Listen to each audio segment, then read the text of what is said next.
Hi, this is Maria Quattrone, and this is the Be the Solution podcast. And today I am so excited to welcome my esteemed colleague, Jim Onesti.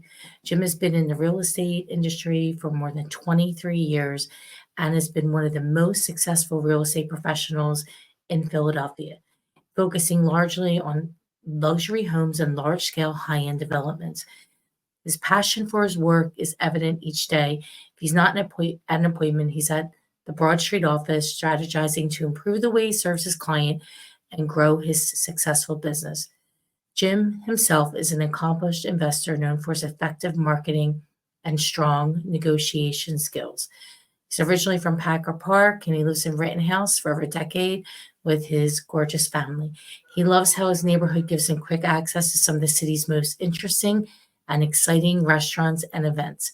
When he isn't working, Jim cherishes the time he gets to spend at his shore house in Brigantine, fishing, eating, and enjoying his two young children. God, I'm blushing. Jim, I'm blushing. You write welcome. that down me? I'm gonna get you to write all my stuff. Welcome to the Be the Solution podcast.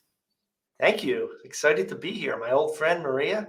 We go way It's back. Thanks for way having back. You're welcome, Jim. Yeah, 23 years you're in. I'm just celebrated 20 years in March, so it's been a minute. me. Yeah. And we've seen a lot. We've seen a lot over the last 2.5 decades almost. We have seen a lot. Speaking of seeing a lot, what is your take on the current state of our real estate market here in Philadelphia metro market? Yeah. Well, I always say it depends who's asking. If you're a buyer in the city market right now, life's pretty good. I mean, inventory's not great. It's tough that way, but it's softer than it's been. So you do have a little bit more leverage than you've ever had in the last, God, almost 10 years, because it's been a upcycle seller's market for 10 years. So if you're a buyer, it's not bad. If you're a seller, it's a little difficult in the city right now. Days on market are up. It's a softer market. There's less buyers. Rates doubled, so a lot of the buyers left the market. So, it's a little harder if you're a seller. If you're an investor, it's a tough market. If you're a renter, it's an amazing market. You have so many choices. What a great market to be a residential renter in Philadelphia. It's a It great is market if you're a certainly commercial renter, right? If you're 100%. a multi-unit owner, you're a little nervous. That market's tough. So it really depends who you are in our marketplace. Well, let's go to first-time buyers, renters. They're in the best position, I think. Yeah, I agree. I mean, there's plenty of product out there if you're a renter and you're looking for a beautiful building with beautiful amenities, right? They are everywhere. There's great deals out there. Being a first-time buyer, I mean, if you have a seasoned, savvy, smart agent like yourself, there are deals to be had out there. It's a good buying opportunity if you know what you're looking at and you're not just reading headlines. The problem I see is that a lot of these buyers, especially the younger buyers, are reading national headlines and have people whispering in their ears, and they're basing a lot of their decision on that rather than the facts, right? Facts are it's a decent time to buy. It's softer out there. Sellers don't have all the leverage. There's mortgage products out there to get you into these homes for nothing out of pocket, 3% out of pocket. You can get your interest rate bought down for you. There's just a lot of things you can do to be a smart buyer right now. You really have to be working with the right professional agent broker. Yeah. Otherwise, you just get lost in the shuffle of it. Yeah. But Jim, and I'm sure you hear this like we do every day. Well, not going to buy because interest rates are too high. And if you're a first time buyer, we're going to say, well, right now you're paying 100% interest. So I think whatever the rate is, Renting, right? 7 Yeah, if you're and a renting, half. you're paying all interest, right? And so we always can refi later, Mm-hmm. but if we wait, prices may be higher, They may. which Yep. means less spending power. Right. So it's really, I think, the education of the consumer and having them really understand, where they are in the marketplace, what the challenges are for their position, especially if they are, a homeowner and have a 4% rate. They want to Yeah. make that move up by, they're afraid to do it because of the payment, but it may become out of reach next spring. Yeah. Right. Yeah, the biggest risk are for those buyers who have to buy and want to buy, and they're trying to time the market, right? And we've been saying this for a year and a half. As rates really started to climb in 2022, we were telling people, look, don't try to time this market. If you have to buy and you're going to buy, and now you're just trying to find the right point of the market to insert yourself, please don't do that because it's not going to work out. Okay. And true to form, rates continued to climb and climb and climb and climb. And those buyers who wanted to wait an extra 60 days, 120 days, instead of paying 4.5, paid 5.5. And instead of prices coming down, where these buyers were rolling the dice and saying, prices are going to come down. If rates keep going up, they're going to come down.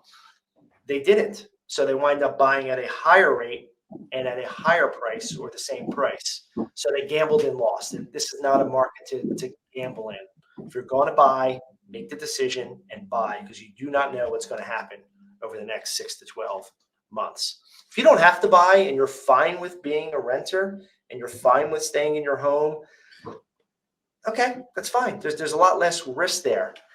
Rewind to when interest rates were dramatically lower before 2022. People were buying just to buy. I mean, rates were 3%, 2.75. People wanted to buy, so they bought. Now the people that are buying right now, they're people that have to buy, need to buy, right? Just buying for sport, those days are over. Yeah. If you look at the suburban part of our marketplace, Delco, Montgomery County, Bucks County, you want to buy a single family detached home there. Yeah. Good luck. It's rough. Yeah, that's right. So when people It's say, hey, rough. how's the market? Depends on who you are. If It you're a is suburban rough. seller, it's amazing. If you're a suburban buyer, yeah, I mean, It's terrible. it's brutal. Right. I actually said, if I did that all day long, I would shoot myself in the Yeah. head. It's really hard for buyers, and a lot of buyers have left the marketplace because they've been out for 18 months looking, making offers, losing, looking, making offers, losing. And a lot of people have definitely, left the market. So South It's Jersey, same situation, worse. worse. No inventory. Yes, And, depends who you are and where you are, right? Now, I happen to be biased. I sell a lot of new construction. I feel new construction is the best buy right now. Okay. And here's my philosophy on why. Okay. Rates went from 3% to 6.5. They were at 7 not too long ago, but they're at 6.5 roughly right now. So the cost of a home doubled. Prices did not come down. So as a buyer, you should be out there thinking and looking like, okay, where am I going to claw back some of this value I lost when rates doubled? Okay. Well, new homes come with a tax abatement. Okay. So you have a dramatically lower tax bill for 10 years. So you're clawing back some of that money you lost when interest rates doubled. It is dramatically less costly to insure a new home compared to an old home, right? So the homeowner's insurance on a new home, much less. So it's another savings right there. New construction homes are built by developers.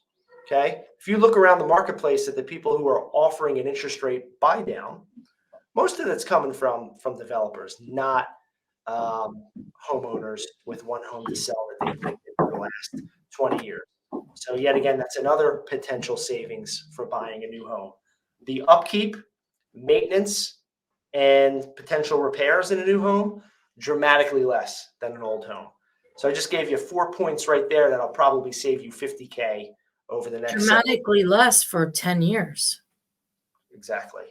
I mean, $1 million home that's fully assessed and taxed, that could be a $15,000 a year tax bill. Where that same home, new construction with the abatement, could be a $2,000 tax bill. That's 1 year. That's a $13,000 savings year one, not to mention year 2 through 10 if you're there. So if you're a smart buyer with a smart agent and you're both out there grinding and doing your homework and putting the work in and zeroing in on a property, and you're taking into consideration the type of inventory where you could save on, it's a good time to be a buyer. You could really get into a home, leverage the right mortgage product so you're out of pocket with very little, and get a good home, as opposed to 2, 3, 4, 5, 6 years ago when it was strictly a seller's market. The tide always turns. Mm-hmm. We go from buyer to seller to seller to buyer. But Jim, you are super successful at what you do. And I want you to tell everybody what your day looks like, how you structure it, how you sell a lot of real estate, a shit ton, probably the most in the city, just about at the top, very top. And I want you to tell people really what it takes to do it. Um, so I think it takes discipline. So I'm in the business 24 years. When I started in the business at age 22, I was not a morning person. As I aged, as I got busier, I turned into quite the morning person. So I am in bed early and I'm up really early. And the What's mornings, early? I wake up at 5:30. What time do you go to bed? So I put the kids to bed around 9 o'clock, and then I get into bed. And then whenever I fall asleep, but it's usually before 10, right? Maybe I stay up till 10, but usually that 9 o'clock hour, I'm out at some point. So to me, it's getting up early and really maximizing my morning. My first 3, 4 hours of the day, I feel like I get a day's worth of work done, and then the rest is gravy. What do you do in the first 3 to 4 hours of your day? A lot of personal me time. A lot of stuff. I'm really an introvert, so I need, as my job is a very extroverted job, so I need my downtime for me to stay sane. So my morning is a lot of quiet time, exercise, tons of coffee, of course, black, a little bit of family time, getting the kids out. And then my work day doesn't start until all of that happens. But then when I get at it at work, I'm pretty structured. I have my weeks and months and quarters planned. I'm decent at time blocking, but I'm not the best time blocker. But I definitely have my rocks time blocked. The rocks of my quarter, the rocks of my month, and I have a What are few. some of those? Well, I do have a few standing meetings each week and each month and each quarter, whether it be with certain clients, or whether it be with my team.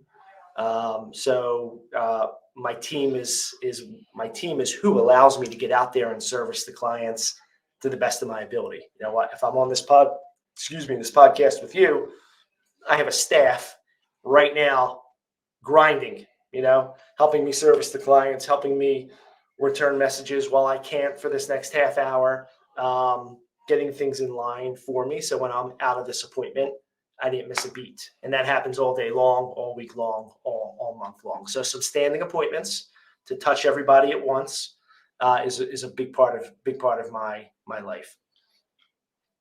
So what time do you start your workday?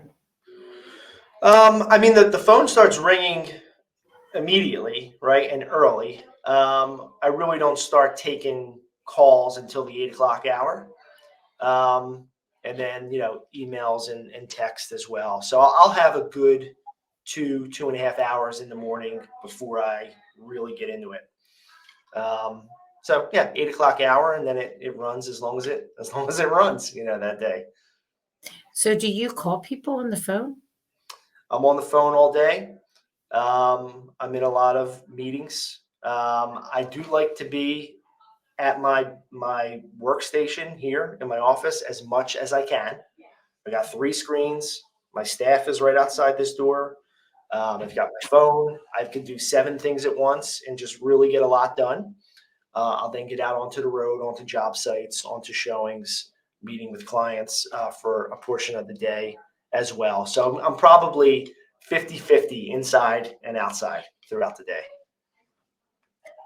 What do you think one of the biggest misconceptions about real estate agents are and the work it takes to actually do this at a high level?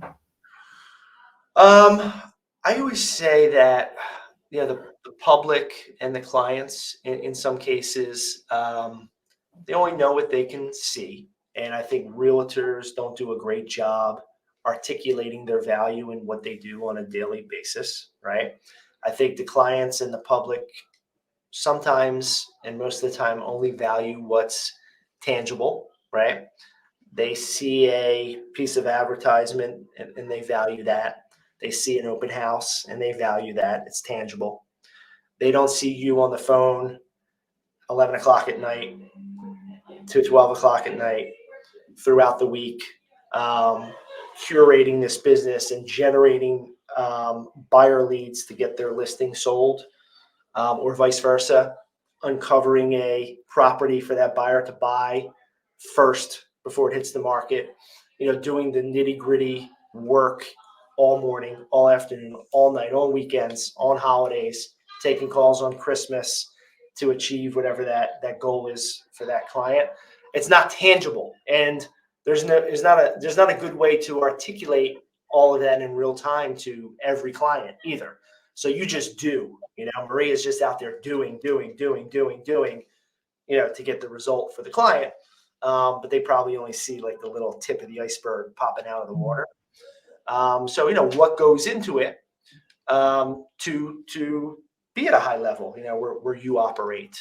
I think a lot of the public bases their opinion on their Uncle Joe or Betty who just got into the business, and maybe they help one client a year buy a home, and the rest of the year they do whatever they do.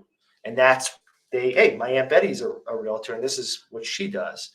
But the tried and true professionals who've been at it for a long time, who live on their reputation and live or die with their clients' happiness and success, and lose sleep at night, for their clients, like that agent, like yourself, you are one of them. I don't think they really understand what goes into helping someone buy or make the biggest financial decision of their life, let alone doing it for several people at once. The craziness that comes along with several transactions going on at once. Every transaction has 20, 30, 40 hands in the pot, 20, 30, 40 people involved in some way. People from the It's city are involved. it's crazy, right? It's crazy. Not a lot of people It's see that. crazy. And I think, some people think real estate agents aren't needed. I would say, go ahead, come do this. I know. Right? Did you ever hear the story about somebody wanted like a fence or something built? And they said, well, they gave the vendor, the seller asked the vendor for the pricing. They said that's too much money. And he said, okay, well, he goes, how about this? I'll teach you how to do it. And then the vendor says to the seller or the consumer, whatever, well, here's the things you need. You got to buy the drills, got to buy the hammer, you got to buy the nails, got to buy the fence, the paint, all the tools. You got to get the, the workers. And at the end of the day, when you put it all together, it seems like it's all these different things that people don't even know that you need. So when you figure out you could go to do it on your own, or you don't need a professional to do this, you realize, oh wow, there really is more than HGTV and $1 million real estate agent. Right. Exactly. I think that's been I think a lot of people got into real estate in the last 5 years, 7 years, based on it's glamorous. I don't think it's very far, in my opinion, my humble opinion, I think this is very far from a glamorous job, Sure. career. Yeah. How It's not. glamorous is it stepping into dirt? It's great, new construction, but there's a lot that goes into it. It's a heavy lift too on the agent side. Yeah, absolutely. I mean, it's not as it's portrayed on TV.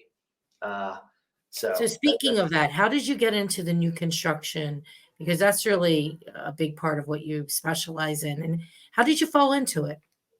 yeah, I'll tell you that story. And actually, before I say that, the last point we were just talking about, proof is that for sale by owners, even in the greatest sellers markets where you just have to put your house up for sale and it will sell, even in those type of markets, which we have experienced recently, 90% of for sale by owners do not sell their property and wind up listing with a realtor in the best of the best of the best markets. That just goes to show you something.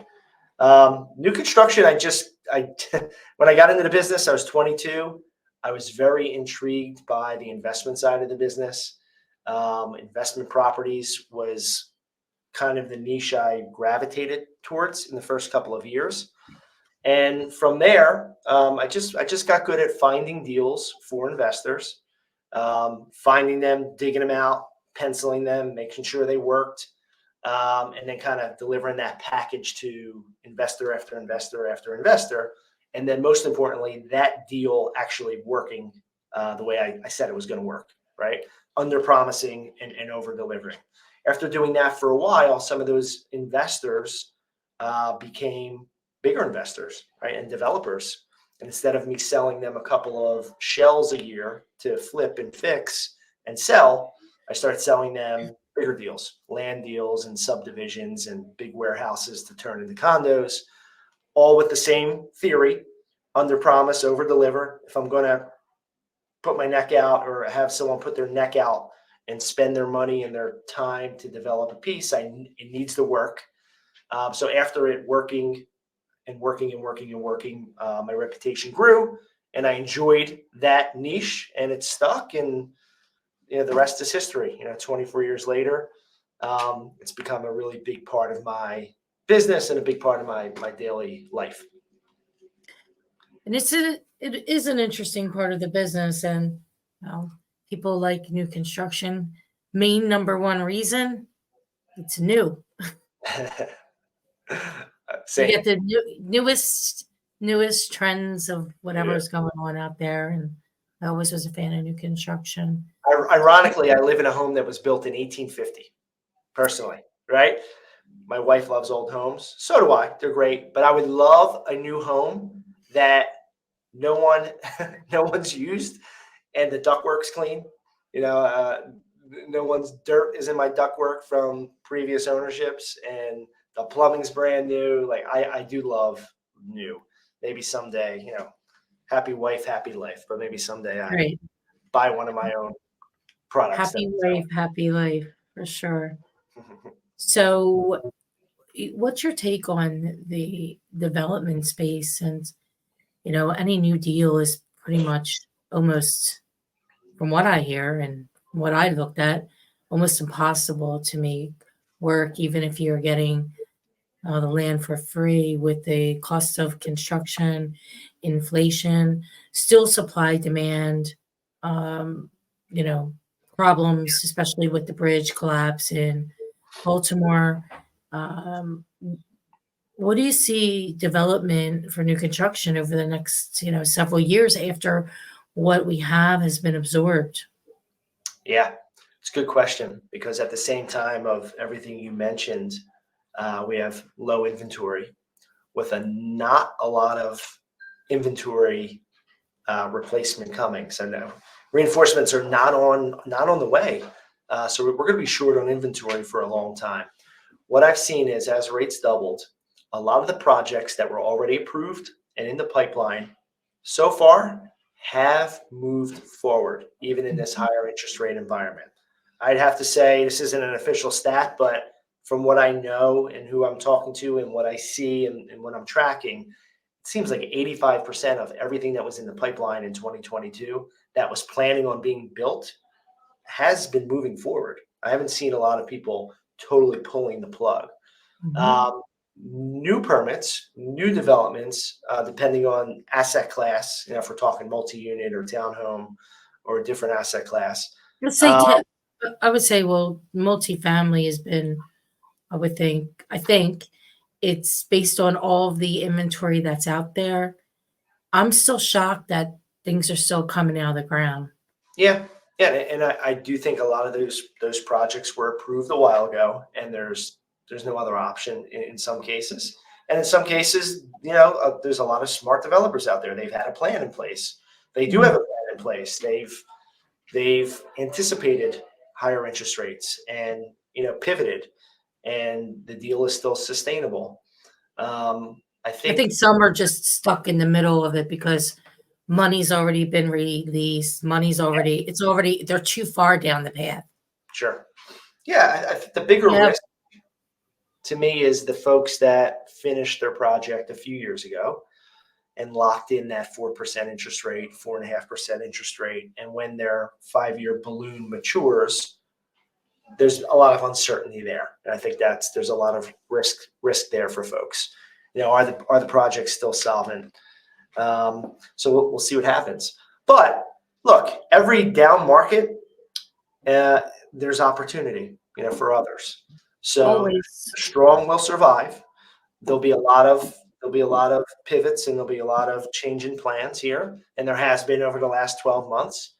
But look, Americans are very resourceful, and where there's a will, there's a way.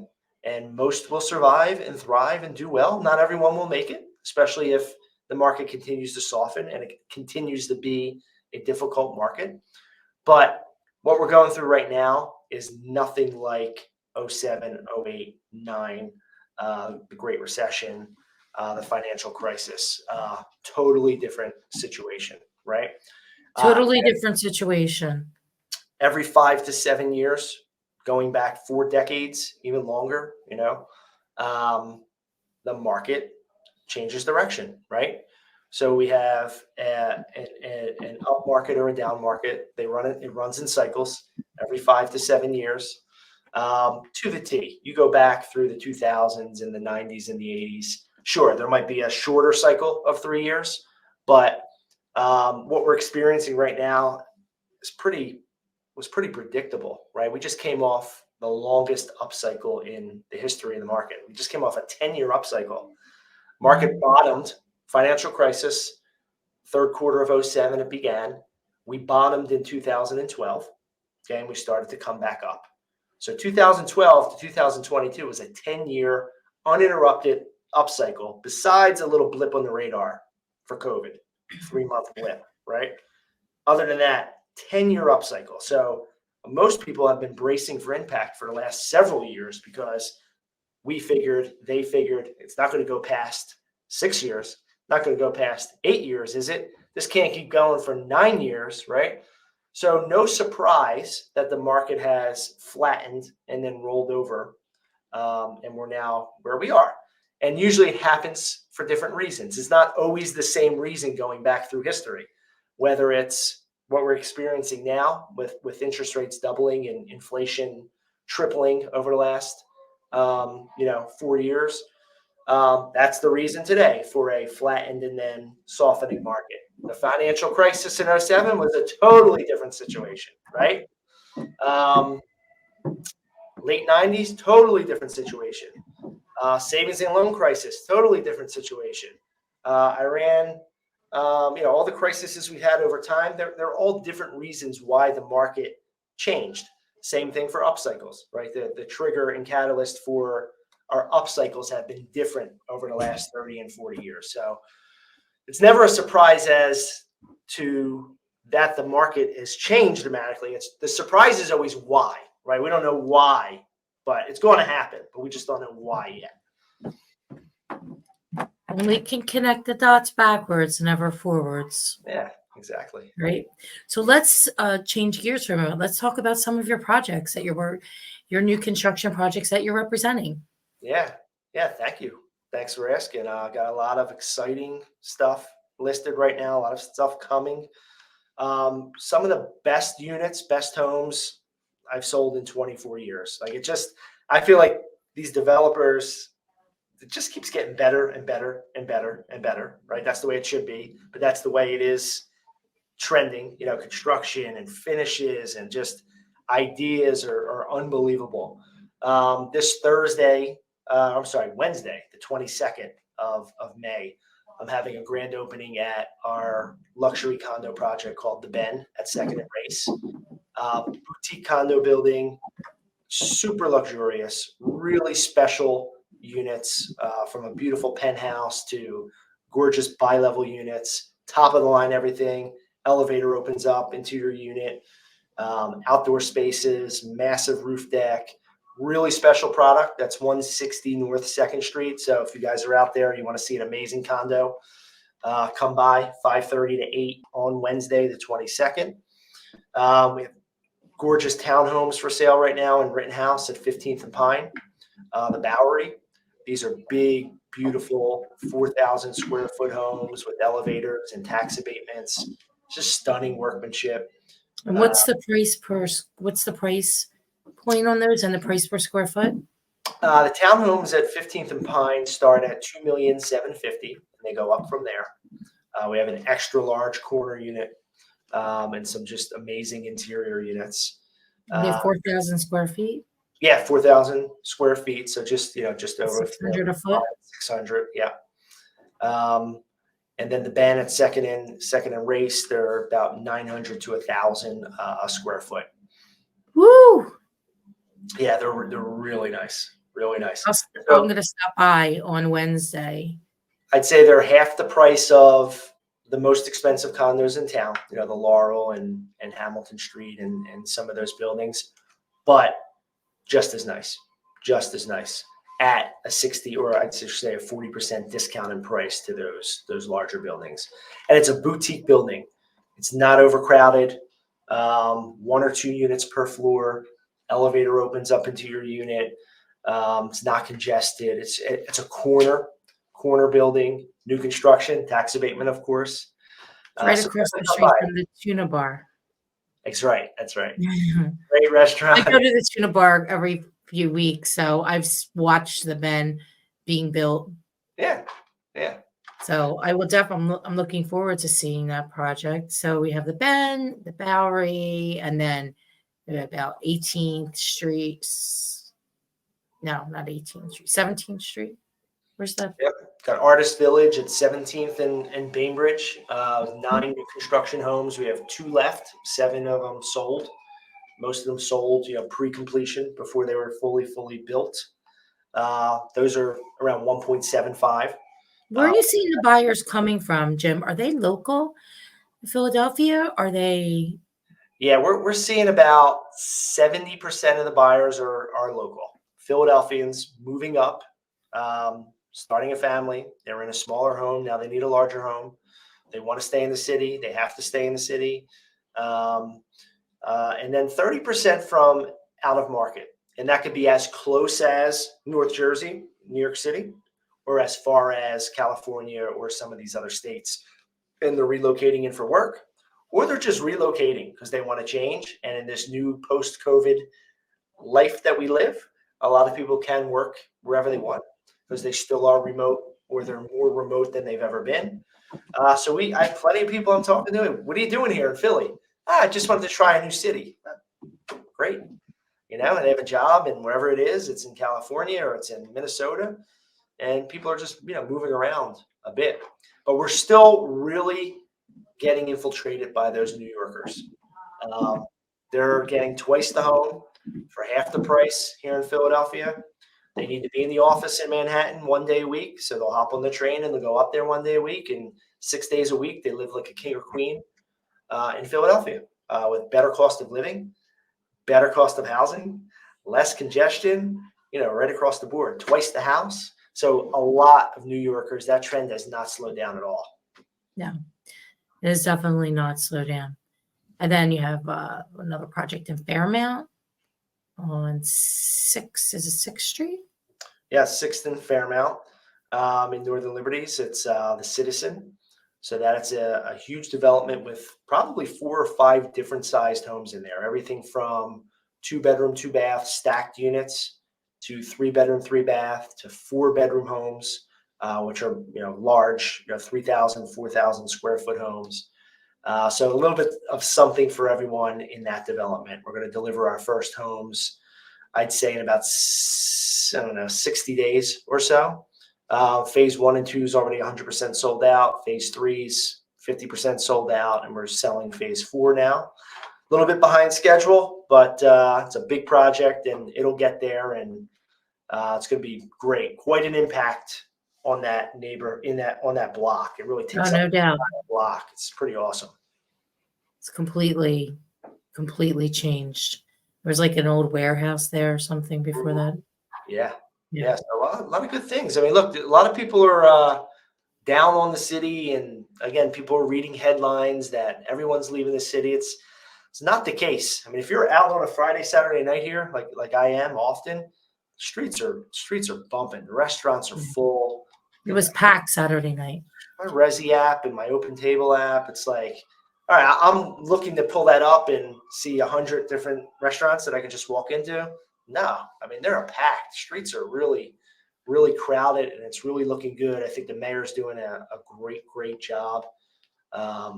She's off to an amazing start, and hopefully that continues. I agree, and hopefully that continues. I think it She's will. a warm breath of fresh air Yeah, yeah, she's for doing all. sure. We're For headed in the sure. right direction. And I guess my point is, like, people are reading that the city's really doing bad. It's not. I mean, there are literally hundreds of homes selling and changing hands every month.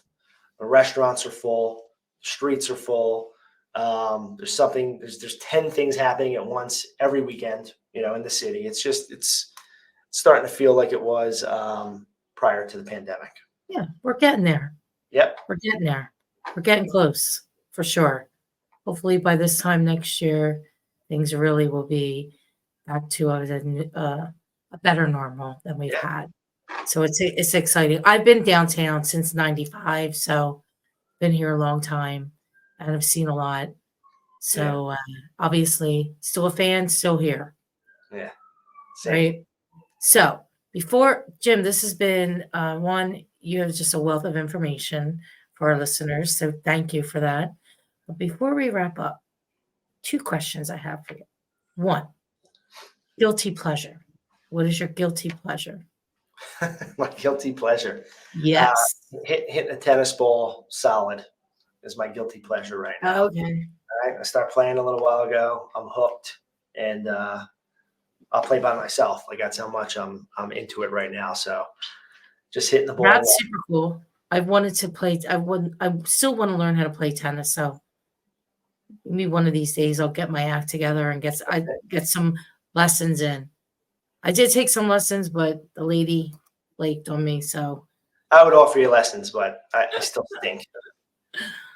oh, that's great. Okay, and then what are you most excited about for the future? What am I most excited about for the future? Oh man, but besides watching my kids grow, healthy, um, I'm excited. I look. I love real estate. I love buildings. I love homes. I love people in real estate. I like watching a neighborhood grow up and um, develop into what they develop into. So I'm excited to see the city get back to where it was and beyond with good leadership. There's a lot of very, very exciting projects that have broken ground and are underway and will transform different parts of the city. And with a little luck, they all kind of come together at once. Everything from the $300 million capping of I-95 in Society Hill, connecting Society Hill and Old City to the river, to Schuylkill Yards at 34th and Grace Ferry, to the Bellwether District down at the refinery. Just a lot of great things happening. So I'm excited to see the city rise up and just get better and better. 100%. I could not agree with you more. And on that note, Jim, I thank you so much for your time. I know how valuable it Yeah, is and my how busy pleasure. you are.